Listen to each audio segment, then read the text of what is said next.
अस्सलाम वालेकुम स्टूडेंट्स, कैसे हैं आप सब। मैं उम्मीद करती हूँ आप सब बिल्कुल खैरियत से होंगे। आज के इस लेक्चर में हम एक्सरसाइज 5.3 का क्वेश्चन नंबर 2 देखेंगे। क्वेश्चन नंबर 2 का पार्ट 1 देख लेते हैं।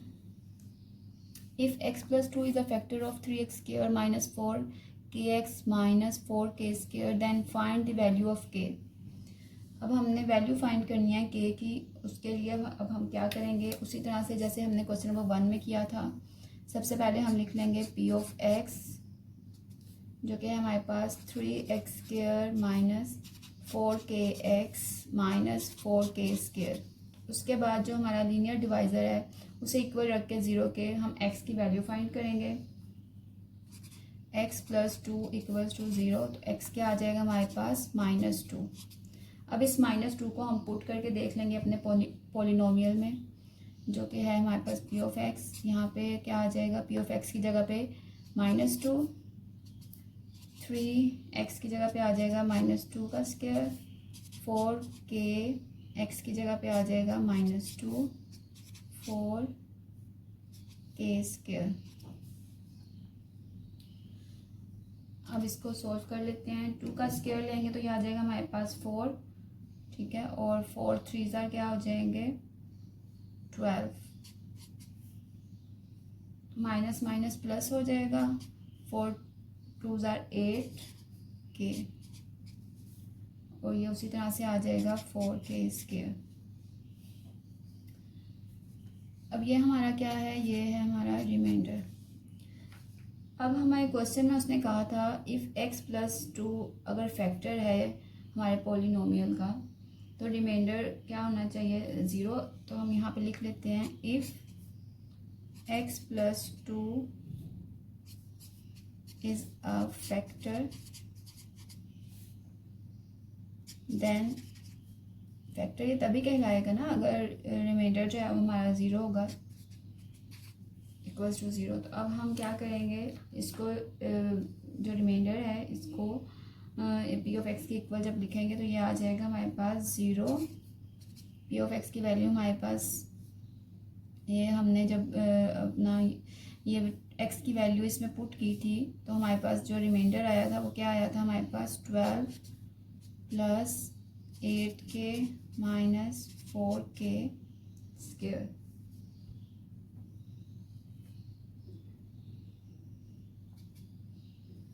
इसको अब हम इस तरह से सॉल्व करेंगे। 12 plus 8k minus 4k square है। अब हम इसमें से कॉमन ले सकते हैं। जैसे अभी 12 है, ये 8 है और ये 4 है, तो ये सब 4 के टेबल पे डिवाइड हो सकते हैं। तो हम यहाँ पे क्या करेंगे, इसको डिवाइड कर देंगे 4 के टेबल पे, तो हमारे पास आ जाएगा बाकी 4 3 12, 4 2 8 और 4 1 4, और यहाँ पे बचाएगा k स्क्वायर। अब इसको ये जो हमारे पास आया है answer 3 plus 2k minus k square, इस वैल्यू को अब हम मज़ीद किस तरह से सॉल्व करेंगे k की वैल्यू निकालने के लिए हम इसकी मिड टर्म ब्रेकिंग कर लेंगे।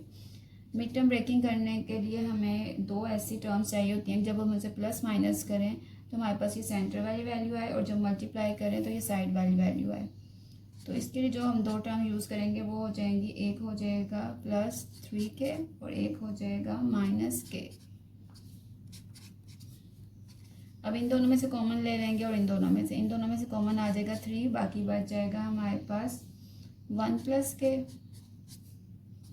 इनमें से क्या कॉमन आ जाएगा k, तो बाकी क्या बच जाएगा 1, माइनस माइनस प्लस हो जाएगा k, ठीक है। उसके बाद अब इसको हम किस तरह से लिखेंगे, ये आ जाएगा हमारे पास 3 माइनस k और एक आ जाएगा 1 प्लस k इक्वल्स टू 0 है। अब इनमें से हम k की वैल्यू जो है वो निकाल लेंगे। वो किस तरह से निकलेगी ये देखें। हम पहले लिखेंगे 3 माइनस k इक्वल्स टू 0। अब ये यहाँ पे इसके साथ माइनस हो रहा है तो दूसरी साइड पे जाके क्या हो जाएगा, प्लस हो जाएगा, ठीक है। तो ये हमारे पास एक k की वैल्यू आ गई। दूसरी k की वैल्यू निकाल लेते हैं, 1 प्लस k इक्वल्स टू 0। अब ये k यहाँ पे क्या हो रहा है प्लस, तो दूसरी साइड पे जाके क्या हो जाएगा 1 प्लस k इक्वल्स टू 0 है। तो अब ये 1 जो है यहाँ पे प्लस हो रहा है, दूसरी साइड पे जाके क्या हो जाएगा माइनस। तो ये हमारे पास जो दो वैल्यूज़ आई हैं 3 और -1, ये आ गई हैं वैल्यूज़ के की। क्वेश्चन में उसने यही कहा था कि आपके पास जो पॉलिनोमियल है उसमें जो के दिया हुआ है उसकी वैल्यू आपने फाइंड करनी है। तो उसको हमने किस तरह से फाइंड किया है, पहले हमने पी ऑफ एक्स में जो हमारा लीनियर डिवाइज़र था x+2 उसमें से x की वैल्यू निकाली, फिर उसे पी ऑफ एक्स में पुट करके कैलकुलेशन की मदद से हमने इसको सॉल्व किया। उसके बाद हमने if x+2 is a factor तो देन रिमाइंडर क्या होगा 0। ये उसके बाद ये हमारे पास जो रिमाइंडर आया था इसमें हम देख रहे हैं कि हम इसे कॉमन ले सकते हैं, मतलब डिवाइड कर सकते हैं। तो हमने इसे 4 के टेबल पे डिवाइड कर दिया तो हमारे पास ये जो है वो टर्म आ गई। उसके बाद हमने इसकी मिड टर्म ब्रेकिंग की, ठीक है। मिड टर्म ब्रेकिंग करके जो हमारे पास दो ब्रैकेट्स आई उसमें से हमने के की वैल्यू जो है वो फाइंड की। ये इसका फर्स्ट पार्ट किया है हमने सेकंड क्वेश्चन का। अब हम इसका सेकंड पार्ट देख लेते हैं। If x-1 is a factor of x cube minus k x square plus 11x minus 6, then find the value of k. Value of k.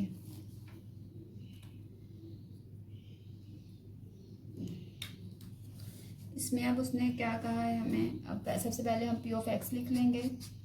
P of x क्या है हमारे पास, x³ माइनस के x square plus 11x minus 6। उसके बाद जो हमारा linear divisor है x-1 इसे रखेंगे इक्वल्स टू 0, तो हमारे पास x की वैल्यू आ जाएगी 1। इसको पुट करेंगे अब पी ऑफ एक्स में।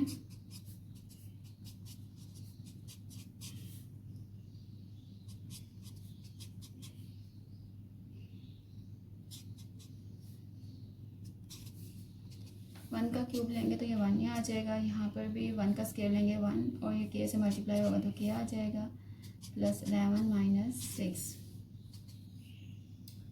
इसको फर्दर हम सॉल्व करेंगे तो ये क्या आ जाएगा, 11 में से 1 जो ये भी प्लस हो रहा है ये भी प्लस, तो ये 12 हो जाएगा। 12 में से जब 6 को हम माइनस करेंगे तो बाकी बच जाएगा हमारे पास 6 माइनस के। अब क्वेश्चन में उसने क्या कहा था, इफ़ x-1 जो है वो फैक्टर है, is a factor, then remainder क्या हो जाएगा 0। तो हम 6 माइनस के को इक्वल रख लेंगे 0 के। तो अब ये 6 यहाँ पर क्या हो रहा है प्लस, तो दूसरी साइड पर जाके क्या हो जाएगा माइनस, ये माइनस साइन इससे कट जाएगा तो के जो वैल्यू आई है हमारे पास वो आ गई है 6। बहुत ही सिंपल क्वेश्चन था ये भी। इसमें आपने क्या करना है, आपने पी ऑफ एक्स लिख लेना है। उसके बाद जो आपको x-1 दिया हुआ है उसको 0 के इक्वल रख के x की वैल्यू पहले निकालनी है, फिर x की वैल्यू को पी ऑफ एक्स में पुट करके आपने इसको सोल्व कर लेना है, ठीक है। उसके बाद x-1 अगर फैक्टर है तो रिमाइंडर 0 होगा।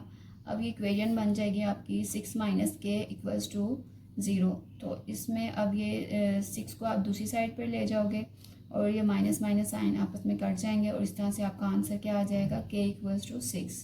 क्वेश्चन नंबर 2 के हमने दोनों पार्ट कर लिए हैं। होपफुली आपको अच्छे से समझ आ गए होंगे।